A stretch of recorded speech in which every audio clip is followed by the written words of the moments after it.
हर हर महादेव दोस्तों, स्वागत है आपका हमारे छोटे मोटे मिनी ब्लॉग में।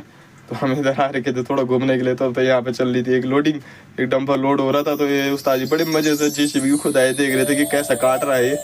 तब अपनी जैकेट सरका गई, तो होगी गाड़ी लोड, तो ये स्कूटी वाला घुस गया नीचे। तो उस्ताद जी बड़े गुस्से हो गए।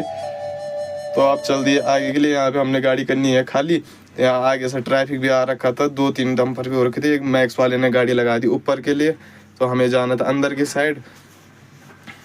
तो सबको साइड करके हमने गाड़ी लगाई लोड, जहाँ पे खाली करनी है उस पॉइंट पे। वहाँ से हमने चल दिए वापसी। हम आ रहे हैं फिर वापसी, मतलब गाड़ी लोड करने के लिए आ रहे हैं। तब तो यहाँ पे एक टाटा नहीं उतर रखी है।